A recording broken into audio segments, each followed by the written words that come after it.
ॐ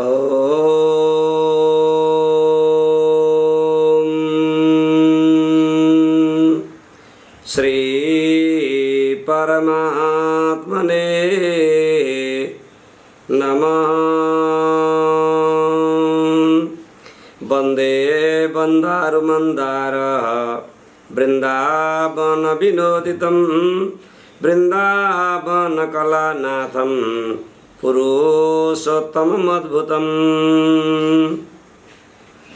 अज्ञानतिमिरान्धस्य ज्ञानञ्जनशलाकया चक्षुरुन्मिलितं येन तस्मै श्रीगुरवे नमः। श्रीराम वृन्दावनलाई अलङ्कृत गरी यो धाराधाममा आगमन गरेर सम्पूर्ण चैतन्य जीवात्माको उद्धार गर्नका लागि सतत सदा सर्वदा आनन्द प्रदान गरिदिनुहुने परब्रह्म परमात्मा भगवान श्रीकृष्ण चन्द्रका चरणमा कोटि कोटि वन्दना गर्दै हार्दिक स्वागत छ सम्पूर्ण दर्शक तथा श्रोतृवृन्दहरूमा। धर्म विज्ञान युट्युब च्यानलको माध्यमबाट प्रस्तुत हुँदै आइरहेको भक्ति साधना एवं मनोविकार निराकरण केन्द्रद्वारा पुरुषोत्तम मास व्रत पाठ पारण एवं कथा प्रवचनको विशेष श्रृङ्खला लिएर हामी उपस्थित भएका छौँ। दैनिक यहाँहरूका साथमा हामी यो युट्युब च्यानल मार्फत आगमन गर्ने गरेका छौँ र पुरुषोत्तम महिना बडा उत्तम महिना हो।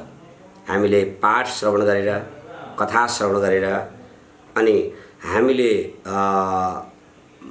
दत्तचित्त भएर दीप जलाएर ब्रह्मचर्य आदि व्रतहरूको परिपालन यथाशक्य व्रत गरी पुरुषोत्तम भगवानका महती कृपाद्वारा दैहिक दैविक भौतिक तापत्रयको विनाश गरी अभ्युदयको प्राप्ति गरी कामना गरिरहेका छौँ र यहाँहरू जहाँबाट हुनुहुन्छ यहाँहरूको दिन मङ्गलमय बितोस्, सुखमय सानन्दमय आनन्दमय आजको दिन बितोस् भन्ने कामना गर्न हामी चाहन्छौँ।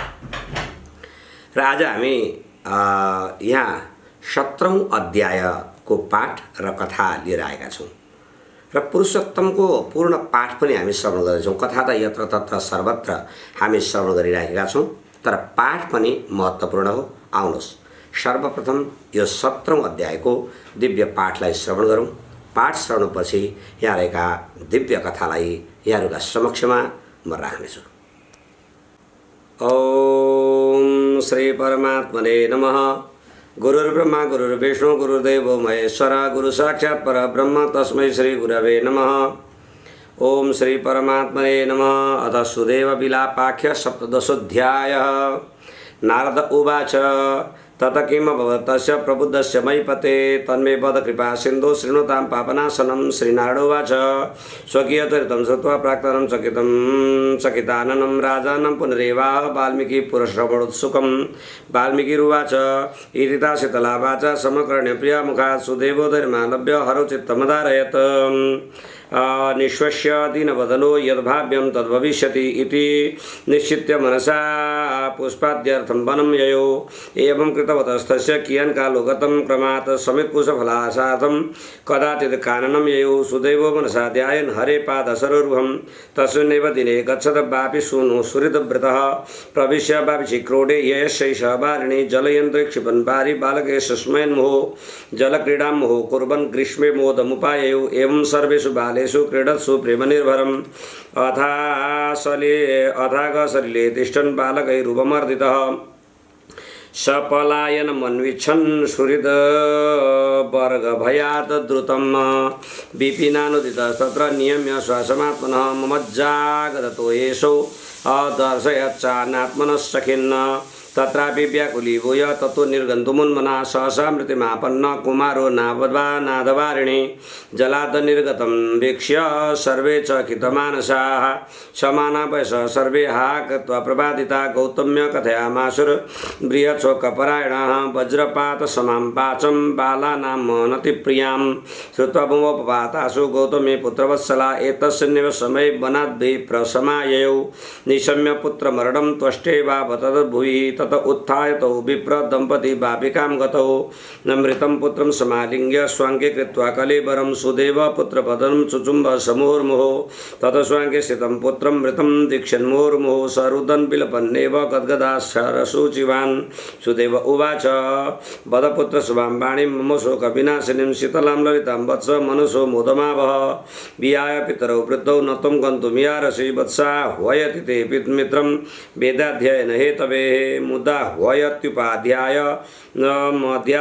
मध्यायापनहेतवे तूर्णम् उत्तिष्ठते पुत्र कथं सुप्तोऽसि साम्प्रतं त्वं विहाय न गच्छामि गृहे किं मे प्रयोजनं शून्यारण्यमिवाद्यैव त्वदृते सदनं मम वनेऽपि नैव गच्छामि गमने किं प्रयोजनं फलमूलप्रियस्त्वं चेत् न तिष्ठति ममागतः न मया चरितं कर्यं ब्रह्महत्यापि नो कृतां केन कर्म विपाकेन पुत्रो मे निधनं गतः अहो दात किमे तावत् फलं तव्यं त्वया महत् लोचनं मम दीनस्य वृद्धस्याकृष्य निर्धनस्य धनं बालं दम्पत्योरवलम्बनं हरसते कथं लज्जा जायते नहि कुत्रचित् सर्वत्र सदयस्त्वं वै मयि निर्दयतां गतः कथमित्यन्यथा भावो मम भाग्यवशादहो कृताहं शोषयाम्यद्य पुत्रं प्रकृतिसुन्दरं द्रक्ष्यं तवाननं पुत्रचारु सुलोचनं पर्जन्यस्रवति वारिषुते धन्यं वसुन्धरां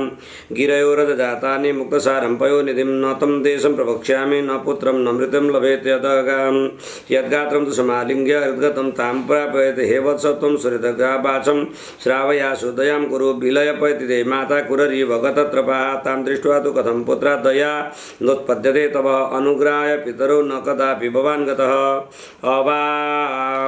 अवाम पृष्ठ किं दीर्घं मार्गं त्वं गतवानसि विद्याध्ययन सद्वाणी कथं श्रोष्यसि साम्प्रतं त्वा मनोस्मर्तो वत्स कलवाक्यं मनोहरं सतधाद्य वीर्यते नाद्य याय संहृदयं मम मन्ये सुधन्यं किल कौशलेन्द्रं यकाननं दासरथौ प्रयाते ददारनो सूनुसुतपापदग्धो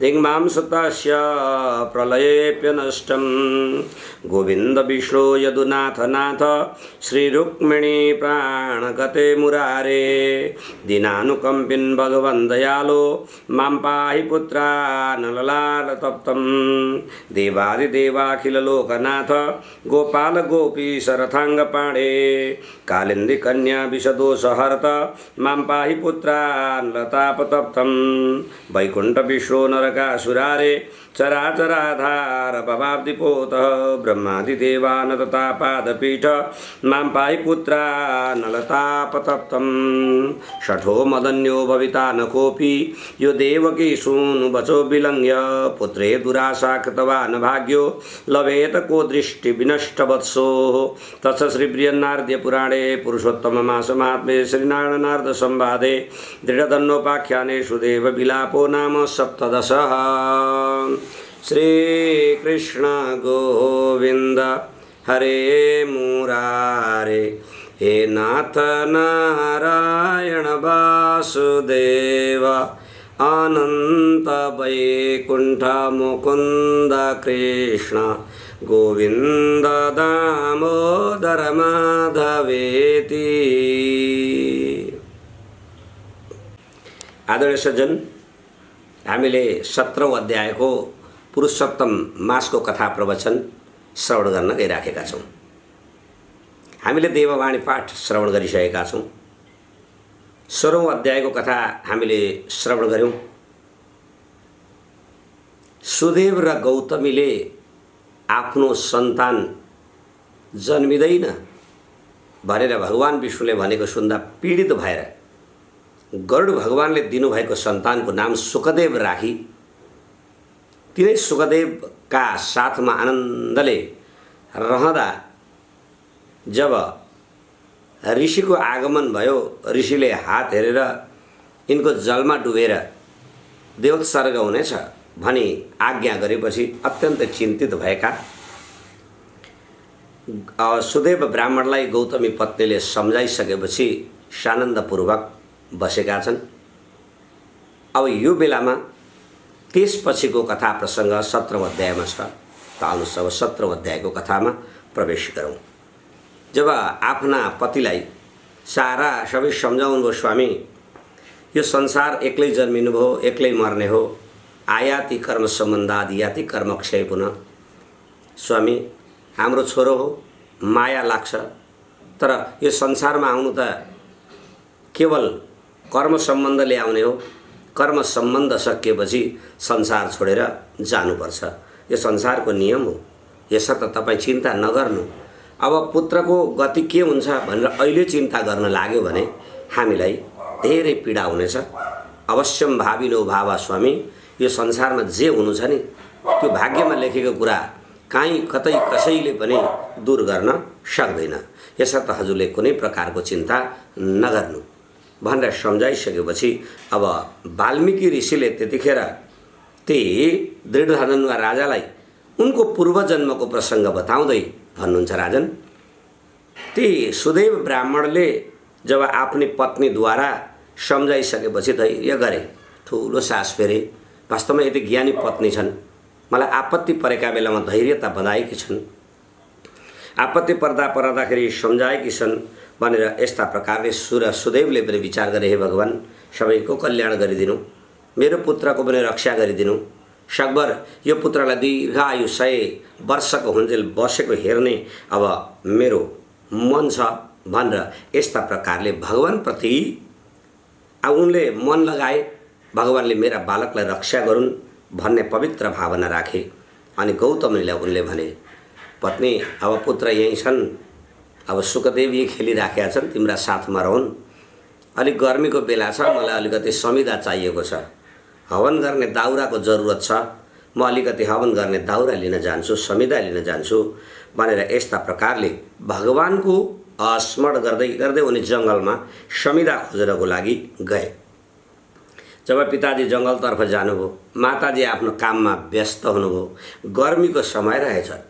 यो बेलामा सुखदेवका साथीहरू है 8-10 वर्षको उमेर छ, कति राम्रो उमेर, कति राम्रो अनुहार, सुडौल अनुहार छ, कालो कपाल छ, बोली अत्यन्तै राम्रो छ, पवित्र निर्मल चेहरा छ, हात गोडा हेर्दाखेरि सनक्क मिलेका अत्यन्तै दिव्य छन्। उनका साथीहरूसँग बडा मेलमिलाप राख्थे, साथीहरूसँग उनी नाइके जस्तै थिए, सबैको अगुवा जस्ता थिए। साथीहरू आए, आज अलिकति गर्मी छ, हामी गएर पोखरीमा खेल्नुपर्छ, पोखरीमा जाउँ भनेर त्यो बेलामा बिन्ती गरे। साथीहरूको बिन्ती सुनिसकेपछि अब उनले त्यो बेलामा विचार गरे, लु जाउँ त खेल्न भने साथीहरूका साथमा अब सुखदेव गए खेल्नको लागि। सबैले आफ्ना आफ्ना वस्त्रहरू बाहिर वस्त्र राखिसकेपछि अब त्यो बेलामा उनीहरू पानीमा आनन्दले पानी छ्यापाछ्याप गरेर एक आपसमा पानी एकले अर्कालाई छ्यापा छन्, अर्काले अर्कालाई छ्यापेका छन्। अब त्यो बेलामा पानी खेल्न थाले। पानी आनन्द प्रकारले खेल्दै खेल्दै जाँदा यति आनन्दका साथमा खेले। अब त्यो बेलामा पोखरी पनि अलिक गहिरो थियो, गहिरो पोखरीमा अब त्यो बेलामा आफूले साथीहरू अलिक गहिरो पानीमा तल जाने अनि माथि लुक्ने, यहाँबाट प्रवेश गर्यो भने अलिक पर गरेर निस्किने, अलिक गहिरो पानीमा अलिक पर गरेर निस्किने गरेर अत्यन्तै अगाध शरीरले तिष्ठन बालकै रूप मन्त्रितः मर्दितः। अब त्यो बेलामा उनले अत्यन्तै राम्रो प्रकारले खेल्दै खेल्दै गए। तर उनको पनि भाग्यको अवस्था त्यस्तै थियो।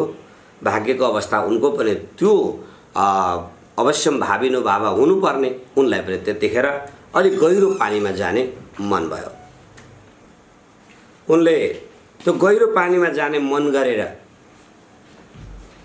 अनि हृदयङ्गम गरे, विचार गरे, अब यी साथीहरूलाई सबैलाई छकाउनु पर्यो, म यहाँबाट एकैचोटि तल गएर तलबाट अनि पर गएर एकैचोटि माथि निस्किन्छु भन्ने विचार गरे। अब त्यो बेलामा उनलाई त्यो मन आयो। उनी स्वाट्टै पानीभित्र आफूले पुरा लिने श्वास लिएर स्वाट्ट पानीभित्र पसे। अब पानीभित्र स्वाट्टै तल पसेपछि उनले माथि निस्किन भ्याएनन्। तल यति गए गहिराइमा माथि निस्किने अवस्था भएन। उनले भित्रै सास फेर्नु पर्ने भयो, श्वास प्रश्वास पुगेन। सास फेरिसकेपछि स्वाट्टै उनले अब त्यो बेलामा पानी पिए। पानी पिएपछि अब उनी तलै पानीभित्र हराए। साथी तल डुबेको फर्केर आएनन्। सम्पूर्ण साथीहरूले हेरे, होइन अब सुखदेव कता गए खोजी भयो। खोजी हुँदाखेरि अब त्यो बेलामा जलात अनिर्गतम वीक्ष सर्वे चकित मानसा, अरू साथीहरू छक्क परे, होइन साथी कहाँ गयो, के भयो साथीलाई, कहाँ भयो, के गरेर कता पुगे भनेर यस्ता प्रकारले अब खोजी गर्न थाले। खोजी गर्न थाल्दाखेरि नभेटेपछि उनीहरूले विचार गरे पक्का पानीभित्र डुबेर उसको दिवंगत भयो, उसले मृत्युलाई वर्ण गर्यो भनेर उसलाई अत्यन्त चिन्ता भयो। अब चिन्ता भइसकेपछि दौड्दै दौड्दै दौड्दै घरमा गए। सम्पूर्ण साथीहरूले मित्रहरूले त्यो बेलामा गौतमीलाई गर भने, माता तपाईका पुत्र सुखदेव आज हामीसँग खेल्नका निम्ति गएका थिए पोखरीमा, हामीलाई छकाउने भएर जलभित्र डुबेका, फेरि फर्केर आएनन्, अब उनको हालत सायद राम्रो छैन भनेर यस्ता प्रकारले सुनाएपछि गौतमी त्यो बेलामा अत्यन्तै दुखित भइन्। पति पनि जानुभएको छ जङ्गलमा समिधा खोज्नको लागि। अब त्यतिखेर आफ्नो पुत्र पानीमा डुबेर नफर्केको खबरले उनलाई त्यो बेलामा अत्यन्तै ठुलो पीडा भयो। उनी अत्यन्त धेरै पीडामा परिन्, शोकमा परिन्। त्यतिखेर अब त्यो बेलामा पक्का पुत्रको मृत्यु भयो भनेर धमाडसँग जमिनमा डङ्ग ढलिन्। अब त्यो बेलामा जरा काटिएको वृक्ष लडे जस्तै लडिन्। अब त्यो बेलामा सुदेव पनि आइपुगे घरमा टुप्लुक्का आउँदाखेरि। अब त्यहाँ अरूलाई सोधे के भयो भन्दाखेरि त लौ अब तपाईको पुत्र पानीभित्र प्रवेश गरेको, फर्केर आएनन्, पक्कै मरे भनेपछि अब आफ्नो पत्नीलाई पनि पानी छ्यापेर उनी जुरुक्क उठाए। अनि त्यो बेलामा सुदेवले पत्नीलाई सम्झाए, पत्नी अहिले चिन्ता नगर, बापु हाम्रो पुत्रलाई हामीले भेट्छौँ, हामी पहिले उहाँ जाउँ भनेर दुवैजना हस्याङ फस्याङ गर्दै गर्दै गर्दै पोखरीका किनारमा पुगे। अब किनारमा पुग्दाखेरि त पानीमा तैरिराखेको, अब पानी पिएर शरीर पेट पनि फुलिसकेको अब त्यो पुत्रलाई उनीहरूले त्यो बेलामा देखे। हतार हतार गएर तै बचाउन सकिन्छ कि भनेर लिएर काखमा राखे, तर आँखा पल्टाइसकेको छ, प्राण गइसकेको छ, मृत्युलाई वर्ण गरिसकेको छ। अब त्यो बेलामा सुदेवले काखमा राखेर आफ्ना पुत्रलाई काखमा राखे। अनि काखमा राखेर त्यतिखेर बिलौना गर्न लागे, गौतमी रुन लागिन्। अब त्यो बेलामा आफ्ना पुत्रलाई भन्छन्, हे पुत्र, आज तिमीले हामीलाई छोडेर गयौ, हामीलाई दुःखी बनायौ। हेर, तिमी जन्मेर आउँदा यो घर कति उज्यालो भएको थियो, आज तिमीले छोडेर जाँदा यो घर अन्धकारमय बनेको छ। तिमी बिनाको घर के घर, तिमी बिनाको घर जङ्गल जतिकै हो। हेर पुत्र, तिमी जन्मेर आउँदा यो घर कति उज्यालो थियो, आज तिमीले हामीलाई छोडेर कहाँ गयौ। हेर, अब तिमीले हामीलाई छोडेर नजाऊ। त्यतिखेर भगवानलाई दिव्य बिन्ती गरेर भन्न लागे, भगवान आज खाउँ खाउँ लाउलाउको उमेरको यो बच्चालाई चटक्क तपाईँले उठाएर कहाँ लगिदिनु भयो प्रभु। अब यो हाम्रो पुत्र कहाँ गयो भनेर त्यो बेलामा आँखाबाट बर्ती आँसु झारेर रुन लागे। काखमा रहेको आफ्ना पुत्रका अब आँखालाई, शरीरलाई चुम्बन गरेर, अनि अब त्यो बेलामा अब माथामा चुम्बन गरेर आफ्ना पुत्रलाई त्यतिखेर भन्न लागे सुदेव ब्राह्मणले, हेर बाबु, हेर छोरा, तिमी मेरो काखमा बसेर बुवा भनेर कति मिठो बाणी बोल्थ्यौ, कति आनन्दका बाणी बोल्थ्यौ, आज तिमी कहाँ गयौ। छोरा, अब बोल छोरा, बोल, केही त बोल, कति मिठा बाणी बोल्थ्यौ, बुवा आमा भनेर कति मिठोद्वारा हामीलाई तिमीले आनन्दित गराएका थियौ, उठ बाबु भनेर सुदेव ब्राह्मण अत्यधिक रुन लागे। सुदेव ब्राह्मण अत्यन्तै दुखित भएर रोएर, बाबु उठ, तिमी धेरै बेर सुत्यौ। हेर, तिम्रा गुरुहरूले पढ्नका लागि बोलाउँदै हुनुहुन्छ, तिम्रा साथीहरूले पढ्न जानको निम्ति आमन्त्रण गरिराखेका छन्। हेर, यसरी धेरै बेर सुत्यौ।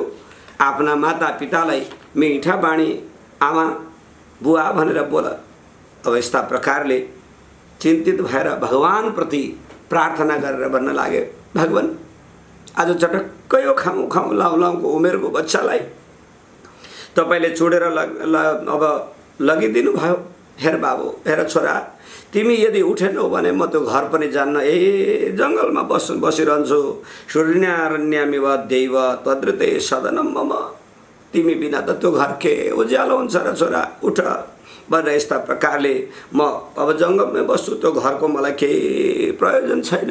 त्यतिखेर भगवानप्रति प्रार्थना गरेर भने, भगवान मलाई कुनै दिन अपराध गरिन, पाप गरिन, नराम्रा कर्म गरिन, तर आज पुत्र वियोगमा परेर म अत्यन्तै दुखित भएको छु। धन सम्पत्ति नभएका व्यक्तिको धन भनेको सन्तान हो। भगवान त्यही सन्तानलाई चटक्क छुडेर लगिदिनु भयो।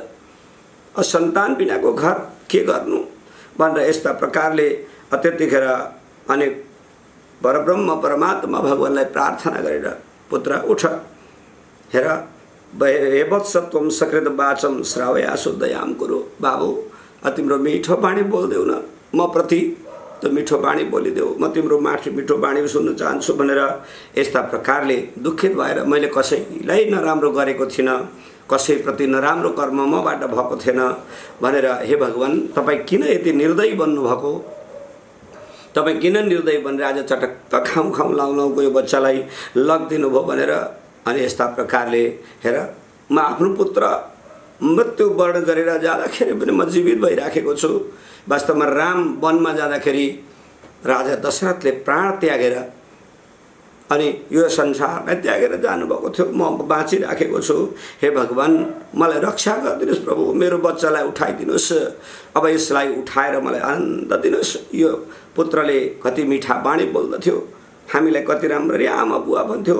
हे भगवान तपाईँ त धराधाममा आएर देवकी पुत्र बनेर कृष्ण बनेर आएर तपाईँले अत्यन्तै उत्तम राम्रा कर्म गर्नुभएको थियो प्रभु। हजुरका चरणार बिन्दमा मेरो कोटि कोटि नमन छ। अब यो बच्चालाई उठाइदिनुहोस्, तपाईँ ब्रह्मा विष्णु महेश्वर बनेर यो संसारलाई पालन गर्नुहुन्छ, संहार गर्नुहुन्छ, सृष्टि गर्नुहुन्छ। हे भगवान यो पुत्र बिनाको घर अत्यन्तै रित्तो हुन्छ भनेर अब मरेको पुत्रलाई काखमा राखेर गौतमी र सुदेव बिलौना गरेर यस्ता प्रकारले भगवानको स्मरण गरेर परब्रह्म परमात्मा भगवानलाई चिन्तन गरेर हे भगवान बच्चालाई उठाइदिनुहोस्, यो पुत्र बिनाको घर रित्तो छ भनेर प्रार्थना गर्दै गर्दै 17औं अध्यायको कथा समाप्ति हुन्छ। यहाँहरूले पनि यो पुरुषोत्तम मासको 17औं अध्यायको दिव्य कथा प्रसङ्ग श्रवण गर्नुभयो। सबैको मनोवाञ्छा भगवानले परिपूर्ण गरिदिउन्, दुःख र आपदा हरण होस्, सुख शान्ति र आनन्द प्राप्ति होस् भन्ने कामना गर्दै आजको कथा श्रवण गरेर यहाँहरूलाई पुण्य लाभ होस् भन्ने कामना गर्दै म कार्यक्रम प्रस्तुता घनश्याम ढकाल यहाँहरूका समक्षबाट बिदा लिने अनुमति चाहन्छु। ओम असतोमा सद्गमय तमसोमा ज्योतिर्गमय मृत्युर्मा अमृतं गमय। ओम शान्ति शान्ति शान्ति।